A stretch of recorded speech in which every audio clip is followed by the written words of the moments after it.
ప్రతిరోజు డెఫినెట్గా డ్యూటీకి వెళ్ళాల్సిందే. వర్షాలు పడినా ఏది పడినా సరే డ్యూటీలు డెఫినెట్గా చేస్తాం సెలవులు లేకుండా. అయినా మేము ఈ రోడ్డు ఎక్కామంటే మాది సాలక మా కడుపు కాలి మేము రోడ్డు ఎక్కి ప్రతిదానికి మమ్మల్ని ఎమర్జెన్సీగా వాడుకొని ఇప్పుడు ఎమర్జెన్సీగా జీతం పెంచాల్సిందే ముందే కదా. ఎవరి కాళ్ళు మంచి ప్రభుత్వం అనుకోకపోతే ఎవరు బతకలేదు. వాళ్ళకి మనశ్శాంతి ఉండదు, మమ్మల్ని పాలించలేదు. మేము చేసే పనికి తగిన ప్రతిఫలం కూడా కాదు. అసలు లెక్కలో పోల్చుకుంటే మేము చేసే పని 100% అయితే మాకు వచ్చేది 25%. మాకు ఈ జీతాలు సరిపోవట్లేదయ్యా, మాకు జీతాలు పెంచండి. ఒకళ్ళకి అన్నం పెట్టి ఇంకొకరికి. జగన్మోహన్ రెడ్డి గారికి ఏ పరిస్థితిలో ఉన్నారో అదే పరిస్థితి ఈ కూటమి ప్రభుత్వం కూడా ఎదుర్కోవాల్సి ఉంటుందని. నా పేరు సత్యలూరి సౌమ్య అండి. ఇంజనీరింగ్ సెక్షన్ అండి. మేము ఇంజనీరింగ్ సెక్షన్ వాటర్ వదులుతానండి నేను. అయితే కొండ ప్రాంతాలకి అన్ని ప్రాంతాలకి మేము నీళ్ళు వదులుతూ ఉంటామండి. ప్రతిరోజు డెఫినెట్గా డ్యూటీకి వెళ్ళాల్సిందే. వర్షాలు పడినా ఏది పడినా సరే డ్యూటీలు డెఫినెట్గా చేస్తాం సెలవులు లేకుండా. అయినా సరే మాకు జీతాలు పెంచట్లేదండి. జీతాలు పెంచక మాకు మళ్ళీ జ్వరాలు వచ్చినా ఏమొచ్చినా కూడా మేము సెలవులు ఏంటి పెట్టకుండా బాధ్యతగా చేసుకుంటున్నా. మాకు జీతం కూడా పెంచుకోకుండా మా పిల్లలకి ఫీజులు కట్టలేకపోతున్నామండి. సరుకులు కొనుక్కుందామన్నా సరుకులు కొనుక్కోలేకపోతున్నాం. చాలా హీనంగా 13,082 రూపాయలు అంటే ఏ వదానా చాలతాయండి? ఏమీ చాలట్లా మాకు. ఏ విధంగా చెప్పాలన్నా చాలట్లా. మా పిల్లలకి ఏమన్నా కొనాలన్నా ఈ ఇంటద్దెకి డోక్రాలకి మళ్ళీ ఇంకేంటి ఫీజులకి పిల్లల ఫీజులకి ఇవన్నీ బండ అయిపోతే గ్యాస్ బండ్లకి ఇవన్నిటికీ లెక్కేసుకుంటే అసలు 13,000 అసలు చాలదండి. మాకు జీతాలు పెంచమని అడుగుతున్నామండి. ఆ జీతం పెంచమని అడుగుతున్నామండి. మాకు జీతాలు పెరిగితే మా పిల్లలకి చదివించడానికి కూడా ఫీజులు లేకోకుండా పిల్లలు కూడా ఎగ్జామ్ కూడా రాయని పరిస్థితుల్లో నుంచోబెట్టారండి. వెళ్ళి పర్మిషన్ అడిగి జీతాలు కడతామండి, ఈ జీతం పైన కడతామండి అని పర్మిషన్ అడిగి పిల్లలకి సార్ని కాలు పట్టుకొని బతిమిలాడి మా పిల్లలకి రాపిచ్చామండి. ఆ పరిస్థితుల్లో ఉంటున్నామండి. మాకు కానీ జీతం పెంచమని సీఎం గారిని అడుగుతున్నామండి. మాకు కానీ జీతాలు పెంచమని కోరుకుంటున్నామండి. ఇంజనీరింగ్ సెక్షన్ వాటర్ దాంట్లో చేస్తున్నాం. మున్సిపల్ ఇంజనీరింగ్ చేస్తున్నాం. మాకు జీతాలు చాలట్లేదండి. మేము 18 సంవత్సరాలు 20 సంవత్సరాల నుంచి చేస్తున్నాం. కానీ అదే పరిస్థితి మా జీతాలు మేము మాత్రం కనిపించట్లేదు. లాక్డౌన్లో చేసాం, వర్షాలు వచ్చినా వరదలు వచ్చినా మా డ్యూటీలు మేము చేస్తున్నామండి. అద్దెలు పెరిగిపోయినాయి, సరుకులు అన్నీ పెరిగిపోయినాయి. మేము ఏం తినగలుగుతున్నాం ఏం చేస్తున్నాం అన్నది మాకే తెలుసు. మేము బాధలు అయినా మేము ఈ రోడ్డు ఎక్కామంటే మాది సాలక మా కడుపు కాలి మేము రోడ్డు ఎక్కామండి. మాకు జీతాలు పెంచాలని మేము కోరుకుంటాం. నేను 18 సంవత్సరాల నుంచి ఇంజనీరింగ్ సెక్షన్లో వాటర్ సప్లై చేస్తున్నాను. అయితే మాకు జీతాలు సరిపడతలేదు. మాకు ఎక్కడి నుంచి 1 టౌన్ నుంచి రావాలి. నేను ఇక 1100 బస్ పాసే పోతుంది. మాకు అతి ఉన్నాయి కూడా సాల్తలేదు. మాకు ఇవన్నీ పెరిగిపోయినాయి. కానీ మాకు అప్పులు కట్టుకోవడానికి కానీ డోకరాలు కట్టుకోవడానికి కానీ పిల్లల పెళ్ళిళ్ళు చేసినా అప్పులు వడ్డీలు కట్టుకోవడం కానీ ఇవే సరిపోతున్నాయి. మాకు జీతాలు పెంచాలి. దాని మూలన గవర్నమెంట్ని ప్రాధాయపడుతున్నాను. ఏపీ ఇంజనీరింగ్ సెక్షన్లో పనిచేస్తామండి. గత 98 నుంచి వర్కర్స్ వీళ్ళంతా 98 నుంచి చేస్తున్నాము. మేము స్టార్టింగ్ నుంచి 450 రూపాయల జీతం కాడ నుంచి పనిచేస్తున్నాము. పెంచగా 15,000 ఇస్తున్నారు. ఆ 15,000లో 2,000 కటింగ్ పోను 13,080 రూపాయల జీతం ఇస్తున్నారు. ఆ జీతం ఇంటికి అద్దె కట్టడానికి కానీ సరుకులు తెచ్చుకోవడానికి కానీ ఇదే పిల్లలు ఈ జీతం మీద మేము పిల్లల్ని చదివించుకోలేక అదే పిల్లల్ని తీసుకొచ్చి మా గోతులు తవ్వడానికి మా పిల్లల్ని కూడా అప్పటి నుంచి చేసుకుంటా మా పిల్లగాడిని కూడా తీసుకొచ్చి గోతులు తవ్వడానికే పెట్టించాము. మాకు చదివించే స్తోమత లేదు, చదివించడానికి డబ్బు లేదు, వెనక సహకారం లేదు.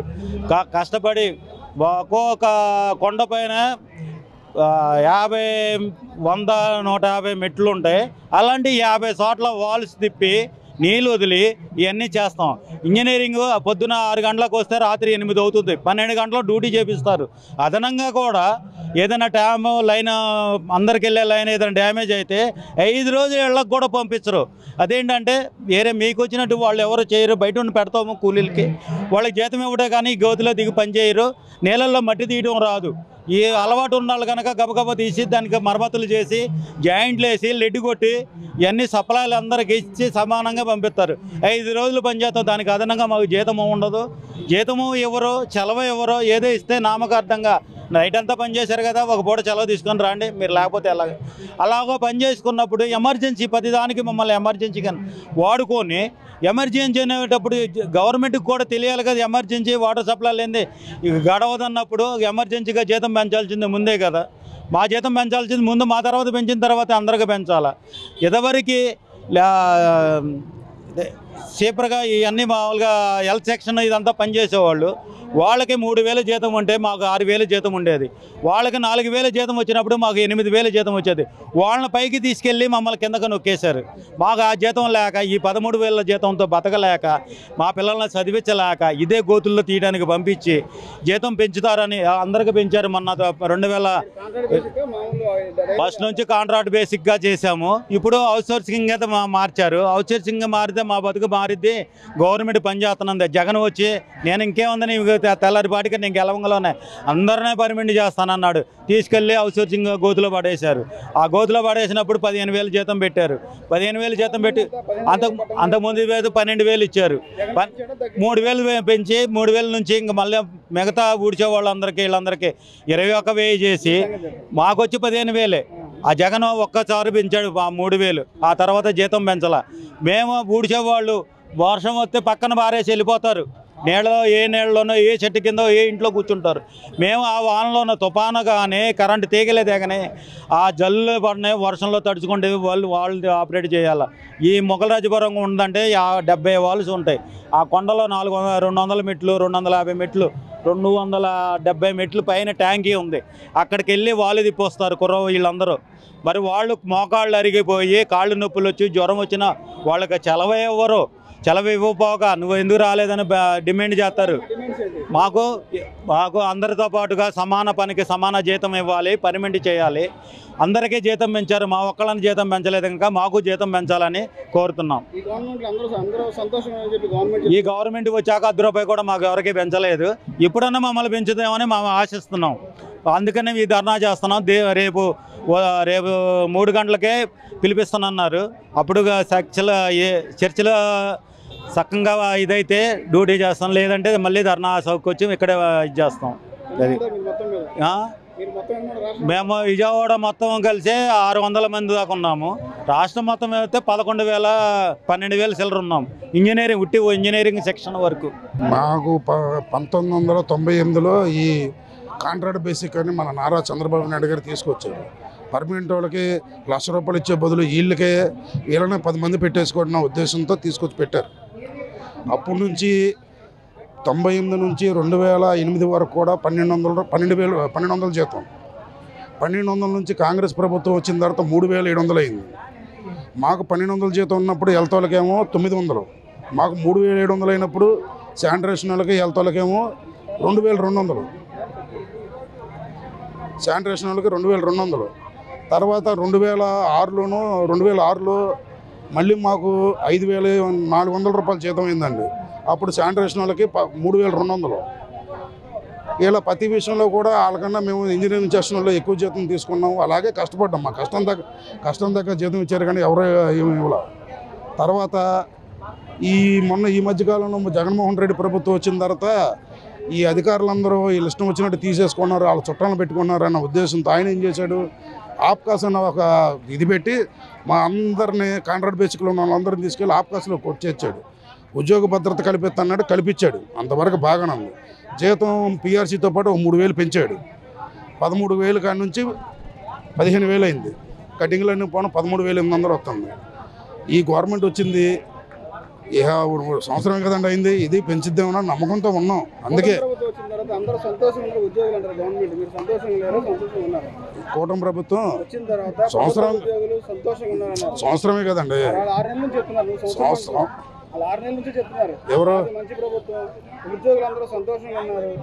ఎవరికి వాళ్ళు మంచి ప్రభుత్వం అనుకోకపోతే ఎవరు బతకలే. వాళ్ళకి మనశ్శాంతి ఉండదు, మమ్మల్ని పాలించలేరు.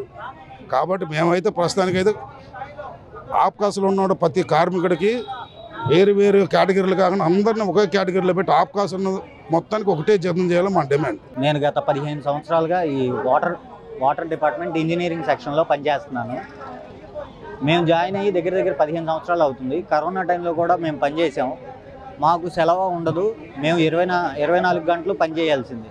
దాంతోపాటు మా కష్టానికి తగిన ప్రతిఫలం ఇవ్వట్లేదు. నేను జాయిన్ అయ్యే ఇన్ని సంవత్సరాలు అవుతుందంటే మా సీనియర్లు ఇంకా ఉన్నారు.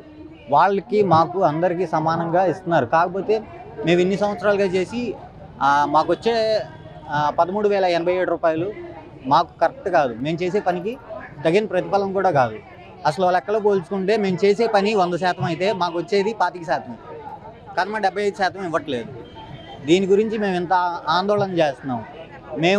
మాకు ఇంకా పిల్లలు వాళ్ళకి స్కూల్ ఫీజులు ఇంకా వాళ్ళకి తగిన వగేరా ఖర్చుల్లో సగం కూడా మేము ఇంటికి తీసుకెళ్ళలేకపోతున్నాం. వచ్చిన డబ్బుల్లో సగమేమో దారిలోనే అయిపోతాయి, ఇంకో సగం ఇంటికి వెళ్ళగానే మాయమైపోతాయి. మేము చేసే పనికి ఎంత చేసుకున్నా కూడా మేము ఇంటికి వెళ్ళి ఇంకా మళ్ళీ బాధలే పడాల్సి వస్తుంది. అక్కడ ఇబ్బంది పడి మళ్ళీ ఇక్కడ ఇబ్బంది పడి పనిలో మళ్ళీ తగిన ప్రతిఫలం ఇవ్వకుండా ఇంకా గొడ్డు చాకరీ వెట్టి చాకరీ చేయించుకుంటున్నారు వీళ్ళు. మాకు తగిన ప్రతిఫలం వచ్చేంతవరకు మేమైతే ఈ సమ్మెను ఆపము. రేపు చర్చలు జరుగుతున్నాయి కాబట్టి రేపు చర్చల్లో మంచి మాట వస్తే మేము అక్కడితో అయిపోతాం. మంచి మాట రాకపోతే మళ్ళీ ఎల్లుండి నుంచి మామూలుగా మేము ధర్నాలో కూర్చుంటాం. మళ్ళీ విజయవాడ స్ట్రీట్ లైటింగ్ వర్కర్ని. మాకు 2018 సంవత్సరం వరకు కరెంట్ ఆఫీసులో సబ్స్టేషన్లో పనిచేసే వాళ్ళకి ఎంత జీతం అయితే ఉండేదో అదే జీతం మాకు ఉండేది. కానీ 2018 నుంచి ఈ రోజు వరకు ₹1 కూడా పెంచలేదు. గత ప్రభుత్వం 2019-20 సంవత్సర కాలంలో ఉన్న 18,000 జీతాన్ని కూడా 15,000 చేశారు. ఆ తర్వాత మళ్ళీ పిఆర్సీ రూపాయన 3,000 పెంచి మళ్ళీ 18,000 చేశామని చెప్పారు. కానీ వాస్తవానికి మాకు 2018 సంవత్సరం నుంచి ఇప్పటి వరకు కూడా అదే 18,000 రూపాయలు ఈఎస్ఎఫ్ఎఫ్ కటింగ్లో పోను 16,000 రూపాయలతో కుటుంబాన్ని నెట్టుకొస్తున్నాము. ఈ నిత్యావసరాల ధరలు పెరుగుతున్న రీత్యా మాకు ఈ జీతం ఎటువంటి పరిస్థితుల్లో చాలట్లేదు. రాజధాని ప్రాంతమైనటువంటి ఈ విజయవాడ నగరంలో ఇంటి అద్దెలు కట్టుకొని పిల్లల్ని కాలేజీలు చదివించుకొని మా జీవన విధానం బాగా భారం అవుతున్నది. కాబట్టి గవర్నమెంట్ని ప్రభుత్వాన్ని ఒకటే వేడుకుంటున్నాము, మా శ్రమను గుర్తించండి. మేము ఇన్ని సంవత్సరాల నుంచి చేస్తున్నందుకు గాను మమ్మల్ని అందరినీ పర్మనెంట్ చేయాలి.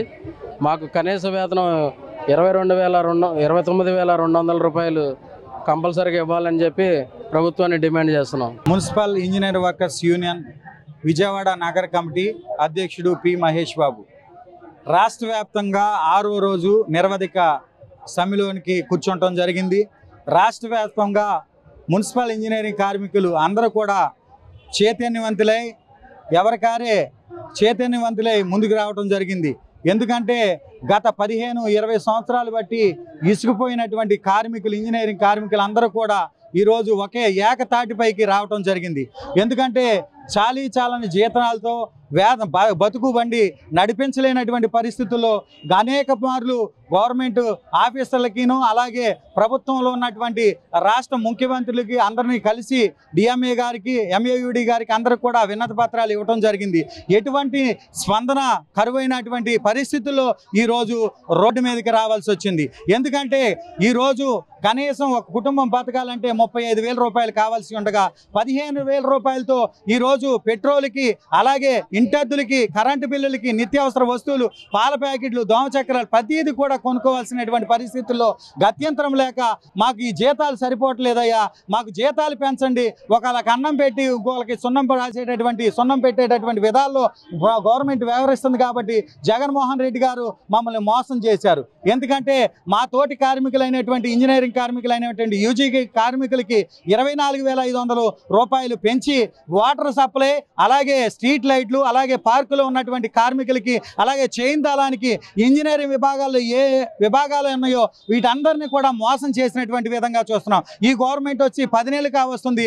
ఇదైనా చేస్తుంది అనుకుంటే చూస్తాననేటువంటి పరిస్థితుల్లో మేము రోడ్డుకి రావడం జరుగుతుంది. కాబట్టి మాకు దయించి మా మీద ఇప్పుడు మమ్మల్ని చర్చలకి రేపు పిలిచి ఉన్నారు. ఆ చర్చల్లో సఫలమైతే ఓకే, లేనటువంటి పక్షంలో స్ట్రీట్ లైట్లు ఆపేస్తాము, నీళ్లు బంద్ చేస్తాము, పార్కులన్నీ కూడా శుభ్రం చేయటం ఆపేస్తాము, వెహికల్ డిపోలో ఆ వెహికల్ని రిపేర్ చేయటం ఆపేసి పూర్తి స్థాయిలో ఈ నిరవధిక సమ్మెలో ప్రతి ఒక్క కార్మికుడు కూడా స్వచ్ఛందంగా పాల్గొంటాడు. దీనికి మీరు పూర్తి బాధ్యత గవర్నమెంట్లో ఉన్నటువంటి ముఖ్యమంత్రి వర్యులు నారా చంద్రబాబు నాయుడు గారు అలాగే ఉప ముఖ్యమంత్రి పవన్ కళ్యాణ్ గారు అలాగే నారా లోకేష్ గారు అలాగే ఎవరైతే నారాయణ గారు ఉన్నారో వీరందరూ కూడా పూర్తి బాధ్యత. ఈ రాష్ట్ర వ్యాప్తంగా మంచినీళ్ళు లేకపోతే నగరంలోను పట్టణాల్లోనూ పంచాయతీల్లోనూ గ్రామాల్లోనూ నీళ్లు లేకపోతే లేకపోతే ఇది పూర్తి బాధ్యత ఈ గవర్నమెంటే వహించాల్సి వస్తుంది. కాబట్టి ఎటువంటి బాధ్యత ఏ కార్మికుడు కాబట్టి దయవుంచి మమ్మల్ని చర్చలకు పిలిచి వెంటనే మా చర్చలు మా న్యాయమైనటువంటి డిమాండ్లు ఏదైతే ఉన్నదో టెక్నికల్ 29,200 రూపాయలు, నాన్ టెక్నికల్ 24,500 రూపాయలు, అలాగే సంక్షేమ పథకాలన్నిటిని కూడా మేము ఆశిస్తున్నాం. ఈరోజు పెన్షన్ లేదు, అమ్మఒడి లేదు, అన్నీ కూడా పోయి ఉన్నాయి. మమ్మల్ని ఆధార్ కార్డు కొడుతుంటే మాకు పర్మనెంట్ అని చూపిస్తుంది. లేదు, మమ్మల్ని పర్మనెంట్ చేయమని అడుగుతున్నాం. పర్మనెంట్ ఎలాగో చూపిస్తుంది కాబట్టి మా మున్సిపల్ ఇంజనీర్ కార్మికులందరినీ కూడా పర్మనెంట్ చేయమని అడుగుతున్నాం. ఇలాగే రిటైర్డ్ అనేటువంటి కార్మికుడికి ఎటువంటి బెనిఫిట్స్ లేవండి. వాళ్ళకు కూడా కనీస పెన్షన్ 10,000 ఇవ్వమని అడుగుతున్నాం. అలాగే 60 సంవత్సరాల నుంచి 62 సంవత్సరాలకు వయో పరిమితి పెంచమని అడుగుతున్నాం. అలాగే న్యాయమైన డిమాండ్లు మాత్రమే మేము అడుగుతున్నాం కానీ గొంతెమ్మ కోరికలు కాదని ఈ ప్రభుత్వాన్ని డిమాండ్ చేస్తున్నాం. లేని పక్షంలో మా న్యాయమైనటువంటి కోరికలు రేపు 3 గంటలకి చర్చల్లో విఫలమైన పక్షంలో ఏపీలో మున్సిపల్ ఇంజనీర్ వర్కర్స్ యూనియన్ తరపున రాష్ట్ర వ్యాప్తంగా నీళ్లు ఆపేస్తాం, కరెంట్లు ఆపేస్తాం. పూర్తి స్థాయిలో అందరూ కూడా సమ్మెలోకి దిగితే అది పూర్తి బాధ్యత ఈ రాష్ట్రంలో ఉన్నటువంటి మంత్రివర్గం అంతా కూడా భరించాలని, దీనికి బాధ్యత వహించాలని కోరుకుంటూ మా న్యాయమైనటువంటి డిమాండ్లు వెంటనే నెరవేర్చాలని కోరుకుంటున్నామండి. AP municipal engineer workers union తరపున పి మహేష్ బాబు. ఎటువంటి సంతోషం లేదండి. మేము పాత గవర్నమెంట్లో జగన్మోహన్ రెడ్డి గారి గవర్నమెంట్లో మేము సంక్షేమ పథకాలు కొంతమేరకు అందుకున్నాము, అందరూ కూడా పొందుకున్నాం. కానీ దానికంటే బెటరు ఈ కూటమి ప్రభుత్వం ఇస్తుంది అనుకున్నాము. కానీ దానికంటే బెటరు పరిపాలన ఇవ్వనటువంటి పరిస్థితుల్లో గత్యంతరం లేక రోడ్డు ఎక్కామండి. రానున్న దినాల్లో దాన్ని ఈ కూటమి ప్రభుత్వం రుచి చూస్తుంది. దయచేసి మాకు ఈ కూటమి ప్రభుత్వం న్యాయమైనటువంటి కోరికలు డిమాండ్ చేయనటువంటి పక్షంలో ఈరోజు జగన్మోహన్ రెడ్డి గారికి ఏ పరిస్థితిలో ఉన్నారో అదే పరిస్థితి ఈ కూటమి ప్రభుత్వం కూడా ఎదుర్కోవాల్సి ఉంటుందని డిమాండ్ చేస్తున్నాం.